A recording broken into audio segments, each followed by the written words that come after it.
दयालु रेस्टोरेंट मालिक हमेशा मुझे खाने के लिए अंदर आने देता था, भले ही मेरी बदबू से उसके कस्टमर दूर भाग जाते थे। लेकिन मालिक को बिल्कुल भी बुरा नहीं लगा। उसने शेफ से और बनाने के लिए भी कहा। मुझे बहुत शर्म आ रही थी, लेकिन 7 दिनों से कुछ न खाने के कारण मैं खुद पर काबू नहीं रख सका। मैंने 3 किलो खाना चट कर लिया। होश में आने पर मुझे बहुत शर्म आ रही थी, लेकिन मालिक ने कोई नफरत नहीं दिखाई।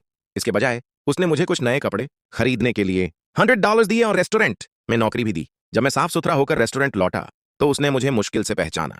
मैं चुपचाप यह सब देख रहा था और मन ही मन मालिक की मेहरबानी का बदला चुकाने का वादा कर रहा था। एक दिन रेस्टोरेंट कस्टमर से भरा हुआ था। हेड शेफ ने मौके का फायदा उठाते हुए मालिक से सैलरी बढ़ाने की मांग की, नहीं तो बाहर निकलने की धमकी दी। लेकिन हेड शेफ की सैलरी पहले से ही बहुत ज्यादा थी, इसलिए उसने अप्रेंटिस से काम संभालने को कहा। लेकिन कस्टमर्स ने ट्रेनी का बनाया, खाना चखते ही थूक दिया क्योंकि वह बहुत खराब था। कई तो बिना पैसे दिए ही चले गए। तब मालिक को प्रॉब्लम की सीरियसनेस का एहसास हुआ। उसे पता चला कि हेड शेफ ने ट्रेनी को अच्छा खाना बनाना नहीं सिखाया था।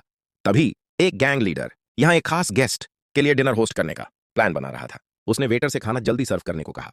रेस्टोरेंट में अफरा तफरी से बचने के लिए मालिक के पास हेड शेफ को सैलरी बढ़ाने के अलावा कोई ऑप्शन नहीं था, लेकिन उसने मना कर दिया। उसने अपनी सालाना सैलरी बढ़ाकर $300,000 करने की डिमांड की। उस पल मालिक कंफ्यूज हो गया। उसे हिचकिचाता देख हेड शेफ ने मुड़कर जाने का नाटक किया। उसने गुस्से में उसे पकड़ लिया और बिना मन के मान गई। लेकिन तभी मैंने कहा कि मैं टेस्टी डिश बना सकता हूं। जब मैंने चाकू उठाया तो सब हैरान रह गए, क्योंकि मेरा चाकू बहुत तेज था। मैं बहुत हैरान था क्योंकि मेरी स्किल्स वहां मौजूद किसी और से बेहतर थीं। ये देखकर हेड शेफ बहुत गुस्सा हुआ। अपना सैलरी बढ़ाने का प्लान फेल ना हो जाए, इसके लिए उसने सारा सामान हवा में उछाल दिया, जिससे मेरी बनाई तैयारी खराब हो गई।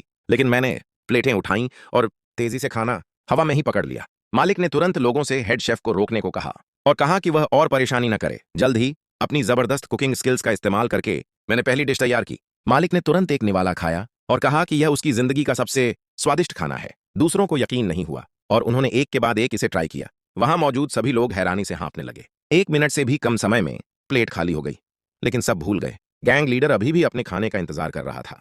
यह समझते ही मैं तुरंत खाना बनाने के लिए दौड़ा और जल्दी से गैंग लीडर के लिए डिशेस तैयार की। जिस पब्लिकली ट्रेडेड कंपनी को वो होस्ट कर रहे थे, उसके सीईओ को यह बहुत स्वादिष्ट लगा और उन्होंने रेस्टोरेंट में $10 मिलियन इन्वेस्ट करने का फैसला किया। दयालुता एक दिखाई न देने वाला इन्वेस्टमेंट है। कभी कभी किसी को दिया गया चावल का कटोरा भविष्य में आपके पास महल बनकर लौट सकता है। अगर आपको यह वीडियो पसंद आया तो प्लीज लाइक और सब्सक्राइब करें। अगर आपको यह पसंद आया तो सब्सक्राइब करना ना भूलें। अगली बार मैं आपको और भी रोमांचक दुनिया में ले जाऊंगा।